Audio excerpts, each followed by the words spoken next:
ಕಮ್ಮಿ ಕಲ್ತಿರೋ ಹುಡುಗಿರಿಗೆ, ಕಮ್ಮಿ ಕ್ವೆಶ್ಚನ್ಸ್ ಕೇಳೋರಿಗೆ, ಹೇಳಿದ್ದಕ್ಕೆಲ್ಲ ಹಾ ಹಾ ಹೂ ಹೂ ಹೂ ಅಂತ ತಲೆ ಅಲ್ಲಾಡ್ಸೋರಿಗೆ. ಸೊ ಹಾಗೆ ಸಪೋರ್ಟ್ ಮಾಡ್ತಾ ಹೋಗ್ತಾರೆ. ಬಟ್ ನಮ್ಮಂತ ಚಾಲೆಂಜ್ ಬೇಕು ಅಂತ ವೇಟ್ ಮಾಡೋರು, ಹೊಸದಾಗಿ ಏನಾದ್ರು ಕೊಡಿ ನಾವು ಡೆಲಿವರ್ ಮಾಡ್ತೀವಿ ಅಂದವ್ರಿಗೆ ಅವರಿಗೆ ಕೊಡಕ್ ಆನ್ಸರ್ ಇಲ್ಲ ಅಂತ ಹೇಳೋದು ಮಾತ್ರಕ್ಕೆ ನಾವು ಕೇಳೋ ಕ್ವೆಶ್ಚನ್ನೇ ತಪ್ಪು ಅಂತ ಹೇಳ್ಬಿಡ್ತಾರೆ. ಇಂಡಸ್ಟ್ರಿಲಿ ಇನ್ನೊಂದಿದೆ, ಹೀರೋಯಿನ್ ಅಂತ ಹೇಳಿದ ತಕ್ಷಣ ಎಲ್ಲದಕ್ಕೂ ಹೌದಾ ಸರ್, ಓಕೆ ಸರ್, ಇಲ್ಲಿ ನಿಂತ್ಕೋಬೇಕಾ ಸರ್, ಯಾಕೆ ಅಂತ ಕೇಳಿದ ತಕ್ಷಣ ಯಾಕೆ ತೆಲುಗು ಸಿನಿಮಾಗಳು ಫ್ರಾಂಕ್ಲಿ ಅಂದ್ರೆ ನಾನ್ ಬೇಕಂತಲ್ಲ, ಆಟೋಮ್ಯಾಟಿಕ್ ಆಯ್ತು, ಅಲ್ಲಿ ಪ್ರೀತಿ ಸಿಕ್ತು, ಸಕ್ಸಸ್ ಸಿಕ್ತು, ಸ್ನೇಹ ಸಿಕ್ತು, ಅಭಿಮಾನ ಸಿಕ್ತು. ಈಗ್ಲೂ ನೋಡಿ ನಾನು ಹೈದರಾಬಾದ್ ಅಲ್ಲಿ ಮನೆ ಮಾಡ್ಕೊಂಡಿದ್ದಿಲ್ಲ, ನಾನು ಹೈದರಾಬಾದಿಗೆ ಮೂವ್ ಆಗ್ಲಿಲ್ಲ, ಯಾವುದೇ ಒಂದು ದಿನಾನು ನಾನು ಮಾಡಿಲ್ಲ. ನನ್ನ ಕೊಂಕಣಿ ಭಾಷೆ ಬಿಟ್ರೆ ಸೆಕೆಂಡ್ ನನ್ಗೆ ತೆಲುಗು ಇಂಡಸ್ಟ್ರಿ, ತೆಲುಗು ಭಾಷೆನೇ ಜಾಸ್ತಿ ಹತ್ರ ಆಗೋಯ್ತು. ಪೂರ್ತಿಯಾಗಿ ಎಕ್ಸ್ಪ್ಲೋರ್ ಮಾಡೋ ಸಿನಿಮಾ ಬಂದಿಲ್ಲ ಮೇಡಮ್, ನೀವು ನಿಮ್ಮ ಕಂಪ್ಲೀಟ್ ಪೂರ್ತಿ ಪೊಟೆನ್ಶಿಯಲ್ ಅನ್ನ ಇನ್ನೂ ಎಕ್ಸ್ಪ್ಲೋರ್ ಮಾಡಿಲ್ಲ.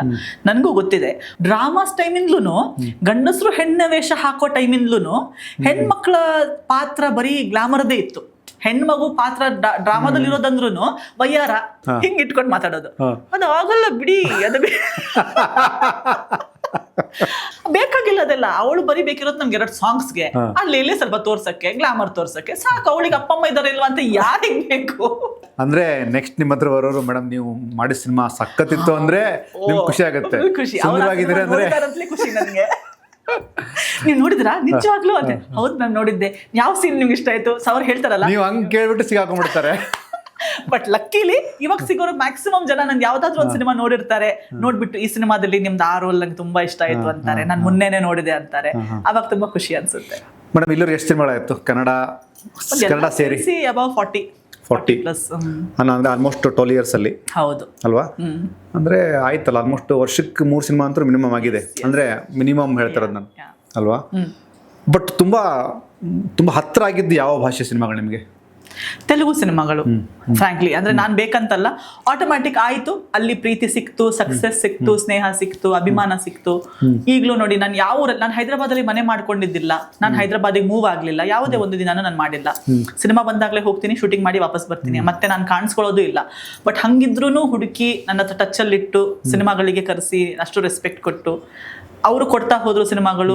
ಮಾಡಿದ್ದೆಲ್ಲ ಸಿನಿಮಾಗಳಿಗೆ ಸಕ್ಸಸ್ ಬಂತು. ಸೊ ಆಟೋಮ್ಯಾಟಿಕಲಿ ಹೆಂಗೋ ನನ್ನ ಕೊಂಕಣಿ ಭಾಷೆ ಬಿಟ್ರೆ ಸೆಕೆಂಡ್ ನನ್ಗೆ ತೆಲುಗು ಇಂಡಸ್ಟ್ರಿ, ತೆಲುಗು ಭಾಷೆನೇ ಜಾಸ್ತಿ ಹತ್ರ ಆಗೋಯ್ತು. ಕನ್ನಡದಲ್ಲಿ ಒಂದು 5-6 ಸಿನಿಮಾ ಮಾಡಿರಲ್ಲ ನೀವು? ಎಸ್ ಎಸ್, ಈಗ 2 ಸಿನಿಮಾ ನಡೀತಾ ಇದೆ. ಹೌದು.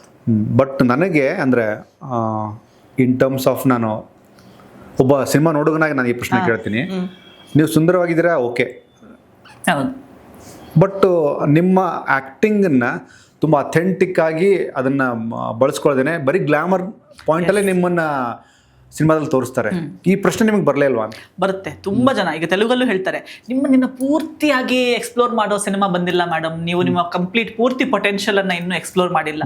ನನಗೂ ಗೊತ್ತಿದೆ, ಟ್ರಾನ್ಸಿಷನಿಂಗ್ ಫೇಸ್. ಯಾಕಂದ್ರೆ ಗಂಡಸರಿಗೆ ಆ ಇಶ್ಯೂ ಇದೆ, ಬಟ್ ಹೆಣ್ಮಗಳು ಅಂದ್ರೆ ಸಿನಿಮಾದಲ್ಲಾಗ್ಲಿ, ನಾಟಕದಿಂದ ನಾವೀಗ ಸಿನಿಮಾದ background starts from dramas ಟೈಮಿಂದ್ಲೂ, ಗಂಡಸರು ಹೆಣ್ಣ ವೇಷ ಹಾಕೋ ಟೈಮಿಂದ್ಲೂ ಹೆಣ್ಮಕ್ಳ ಪಾತ್ರ ಬರೀ ಗ್ಲಾಮರ್ದೇ ಇತ್ತು. ಹೆಣ್ಮಗು ಪಾತ್ರ ಡ್ರಾಮಾದಲ್ಲಿ ಇರೋದಂದ್ರೂ ವಯ್ಯಾರ, ಏನೋ ಅದಿರೋದೇ ಅಂದ್ರೆ ಹುಡುಗಿ ಪಾತ್ರ. ಹುಡುಗರೆಲ್ಲ ಗಡಿಸ್ತಾನ, ಒಬ್ರು ರಾಜ ಇರ್ತಾನೆ, ಒಬ್ರು ಇನ್ನೊರು ಇರ್ತಾನೆ, ವಿಲನ್ ಇರ್ತಾನೆ. ಹೆಣ್ಮಕ್ಳಿಗೆ ಬರೀ ಚೆನ್ನಾಗಿ ಕಾಣಿಸೋದು, ವಯ್ಯಾರ ಮಾಡೋದು, ಹಾ ಅಂತ ನಗೋದು, ಏನೋ ಕಾಮಿಡಿ ಮಾಡೋದು, ಅಷ್ಟೇಕ್ಕೆ ಯೂಸ್ ಮಾಡ್ತಾ ಇದ್ರು ಇಂಡಿಯನ್ ಬ್ಯಾಕ್ ಗ್ರೌಂಡ್ ಅಲ್ಲಿ. ಅಲ್ಲಿಂದ ಸಿನಿಮಾಗಳಿಗೆ ಬಂದು ಆವಾಗ ಏನೋ ಒಂದು ರಾಣಿ ಚೆನ್ನಮ್ಮ, ಕಿತ್ತೂರು ಆ ತರ ಏನೋ ಬರುವಾಗ, ಮೇ ಬಿ ಹಿಸ್ಟಾರಿಕಲ್ ಎಲ್ಲ ಬರುವಾಗ ಸ್ಟ್ರಾಂಗ್ ವಿಮೆನ್ ಅಂತ ಬರ್ದಿದ್ದಾರೆ. ಬಿಟ್ರೆ ಆಟೋಮ್ಯಾಟಿಕ್ ಆಗಿ ವಿಮೆನ್ಗೋಸ್ಕರನೇ ವುಮನ್ ಕೂಡ ನಮ್ಮ ಇಂಡಿಯನ್ ಸೊಸೈಟಲ್ ಬ್ಯಾಕ್ ಡ್ರಾಪ್ ಇಂದ ನೋಡಿದ್ರು ವಿಮೆನ್ ಮನೆ ಬಿಟ್ಟು ಆಚೆ ಹೋಗಿ ಒಂದು ಇಂಡಿಪೆಂಡೆಂಟ್ ಆಗೋದೇ ಒಂದು ದೊಡ್ಡ ಚಾಲೆಂಜ್. ಇವತ್ತಿಗೂ ನಾವು ಕೇಳ್ತೀವಿ, ಹಿಂಗೆ ನೀವು ಇಷ್ಟೊಂದು ಸ್ಟ್ರಾಂಗ್ ಅಂತ. ಅಂಥದ್ರಲ್ಲಿ ಒಂದು ಸಹಜವಾದ ಕಥೆಯಲ್ಲಿ ಒಂದು ಸ್ಟ್ರಾಂಗ್ ಹುಡುಗಿ ಅಥವಾ ಒಂದು ಗ್ಲಾಮರ್ ಅನ್ನು ಸೈಡ್ ಇಟ್ಟು ಬರೀ ಒಂದು ಕತೆ ಮೇಲೆ, ಹೆಣ್ಮಕ್ಳ ಮೇಲೆ ಸ್ಟೋರಿ ಬರೆಯುವಂಥದ್ದು ಕೆಲವು ಇಂಡಸ್ಟ್ರಿಗಳಲ್ಲಿ ಮಾತ್ರ ಅಲ್ಲಿ ನಾವು ಕಾಣಿಸ್ತಾ ಇದ್ದೀವಿ ಇವಾಗ. ಸೊ ನಾನು ಎಂಟರ್ ಆಗಿದ್ದ ಟೈಮಲ್ಲಿ ಆ ಟ್ರೆಂಡೇ ಇರಲಿಲ್ಲ, ಹೀರೋಯಿನ್ ಸೆಂಟ್ರಿಕ್ ಅಂತ ಇರಲಿಲ್ಲ.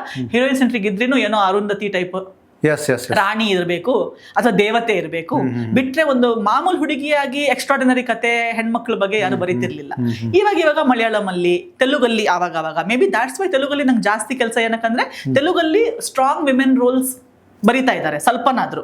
ಬಟ್ ಬೇರೆ ಇಂಡಸ್ಟ್ರೀಸ್ ಅಲ್ಲಿ ಮಲಯಾಳಂ ಮತ್ತೆ ಇದು ಬಿಟ್ರೆ ಹೆಣ್ಮಕ್ಳನ್ನೇ ಸೆಂಟರ್ ಆಗಿ ಇಟ್ಕೊಂಡು ಒಂದು ಸ್ಟ್ರಾಂಗ್ ವುಮನ್ ಬಗ್ಗೆ ಅಥವಾ ಒಂದು ವಿಮೆನ್ ಇದ್ದು ಎಲ್ಲಾ ಆಸ್ಪೆಕ್ಟ್ಸ್ ಅನ್ನು ಎಕ್ಸ್ಪ್ಲೋರ್ ಮಾಡುವಂತ ಕಥೆಗಳೇ ಕಮ್ಮಿ. ಅದು ಒಂದು ಪಾಯಿಂಟ್. ಸೆಕೆಂಡರಿ ನಾನು ನಮ್ಮ ಸಂಚಾರಿ ವಿಜಯ್ ಜೊತೆ ಕೆಲಸ ಮಾಡಿದ್ದೆ ಲಂಕೆ ಅವರು ಕೂಡ wonderful actor, good looking person. ಅವರು ನೀವು ನಾರ್ಮಲ್ ಆಗಿ ನೋಡಿದ್ರೆ ಪರಿಚಯನೇ ಪಡ್ಲಿಕ್ಕಿಲ್ಲ, ಯಾಕಂದ್ರೆ ಆನ್ ಸ್ಕ್ರೀನ್ ಅಲ್ಲಿ ಅವರಿಗೆ ಕೊಟ್ಟಿರೋ ಲುಕ್ಸೇ ಬೇರೆ, ಅವ್ರು ಎಲ್ಲರಿರೋ ಅವರ ಕಲರ್ ಆಗಿರ್ಲಿ, ಅವರ ನಕ್ಷೆ ಆಗಿರ್ಲಿ, ಫೇಸ್ ಅದು ತುಂಬಾ ಗುಡ್ ಲುಕಿಂಗ್ ಪರ್ಸನ್ ಅವರು. ಸೊ ನಾವಿಬ್ರು ಗಂಡ ಹೆಂಡತಿ ಕ್ಯಾರೆಕ್ಟರ್ಸ್ ಮಾಡಿದ್ದಲ್ಲ, ಆವಾಗ್ಲೂ ಅವ್ರಿಗೆ ಫುಲ್ 2 ಟೋನ್ ಕಪ್ಪಗ್ ಮಾಡಿದ್ರು, ನನಗೂ ಫುಲ್ ಹಳ್ಳಿ ಲುಕ್ ಕೊಟ್ಟಿದ್ರು. ನನ್ನ ಇನ್ನು ಡಲ್ ಮಾಡಿ ಅಂತ ಒದ್ದಾಡ್ತಿದ್ರು, ಬಟ್ ನಾನು ಏನೇ ಡಲ್ ಮಾಡಿದ್ರು ನೀವು ಡಲ್ ಆಗಿಲ್ಲ.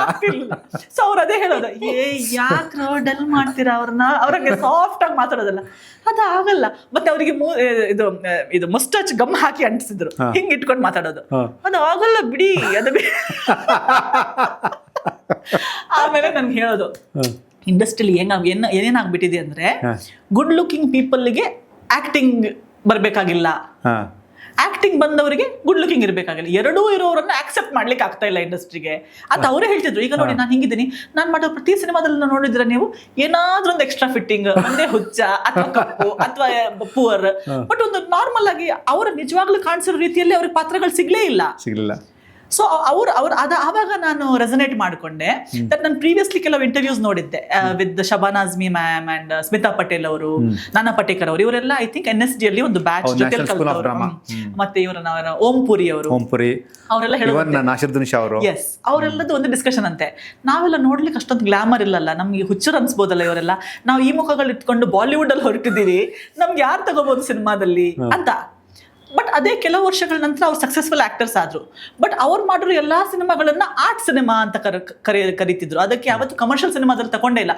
ಏನೋ ಅಲ್ಲಿ ಒಂದು ಸ್ಪೆಷಲ್ ಕ್ಯಾರೆಕ್ಟರ್ ಇದ್ರೆ ಅವರನ್ನು ಆರ್ಟ್ ಅಂತ ಕರೆಸಿ ಇಂಪೋರ್ಟ್ ಮಾಡಿ ಸಿನಿಮಾದಲ್ಲಿ ಹಾಕಿದೀವಿ ಅಂತ ಹಾಕಿದ್ದಷ್ಟೇ ಬಿಟ್ರೆ, ಅವರು ಲೀಡಲ್ಲಿ ಮಾಡಿರೋ ಸಿನಿಮಾಗಳೆಲ್ಲ ಒಂದೇ ಅವಾರ್ಡ್ಸ್ ಗೆಲ್ಬೇಕು ಅಥವಾ ಇದು ಆರ್ಟ್ ಫಿಲ್ಮ್ ಅಂತ ಕರ್ಸ್ಕೋಬೇಕು, ಫೆಸ್ಟಿವಲ್ಸ್ಗೆ ಹೋಗ್ಬೇಕು.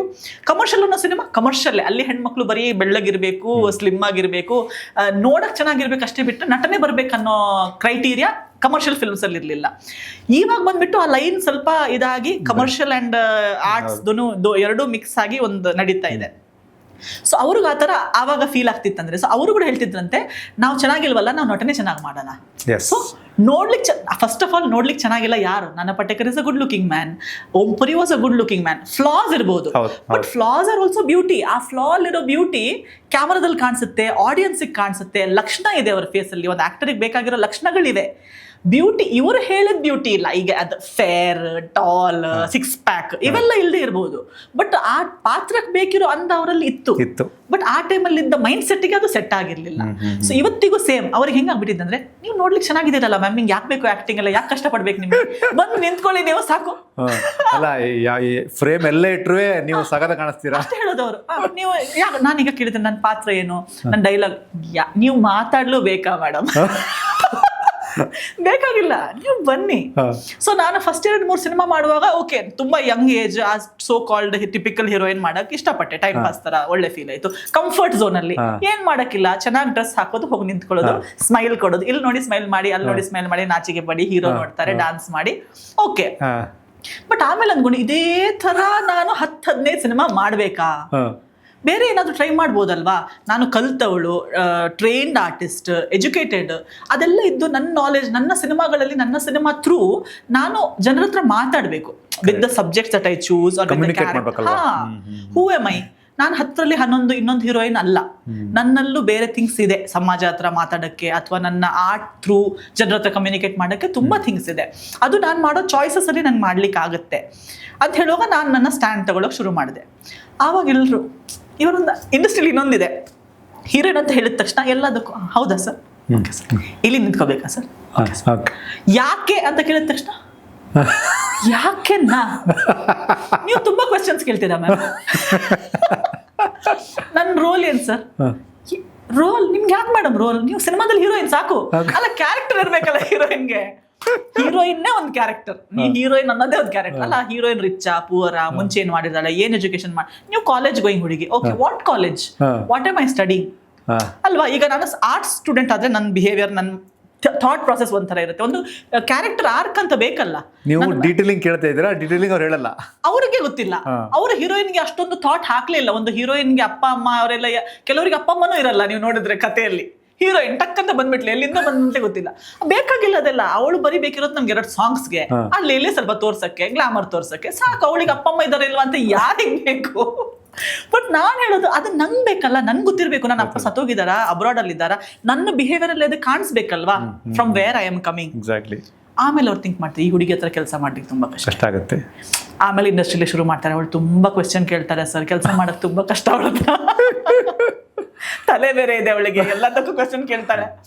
They don't want summon who asks. ಅದಕ್ಕೆ ಜಾಸ್ತಿಯಾಗಿ ಸಪೋರ್ಟ್ ಮಾಡಿರೋದು ಕಮ್ಮಿ ಕಲ್ತಿರೋ ಹುಡುಗಿರಿಗೆ, ಕಮ್ಮಿ ಕ್ವೆಶ್ಚನ್ಸ್ ಕೇಳೋರಿಗೆ, ಹೇಳಿದ್ದಕ್ಕೆಲ್ಲ ಹಾ ಹಾ ಹೂ ಹೂ ಹೂ ಅಂತ ತಲೆ ಅಲ್ಲಾಡ್ಸೋರಿಗೆ. ಸೊ ಹಾಗೆ ಸಪೋರ್ಟ್ ಮಾಡ್ತಾ ಹೋಗ್ತಾರೆ. ಬಿಟ್ಟು ನಮ್ಮಂತ ಚಾಲೆಂಜ್ ಬೇಕು ಅಂತ ವೇಟ್ ಮಾಡೋರು, ಹೊಸದಾಗಿ ಏನಾದರೂ ಕೊಡಿ ನಾವು ಡೆಲಿವರ್ ಮಾಡ್ತೀವಿ ಅಂದವ್ರಿಗೆ ಅವರಿಗೆ ಕೊಡೋಕೆ ಆನ್ಸರ್ ಇಲ್ಲ ಅಂತ ಹೇಳೋದು ಮಾತ್ರಕ್ಕೆ ನಾವು ಕೇಳೋ ಕ್ವೆಶ್ಚನ್ನೇ ತಪ್ಪು ಅಂತ ಹೇಳ್ಬಿಡ್ತಾರೆ.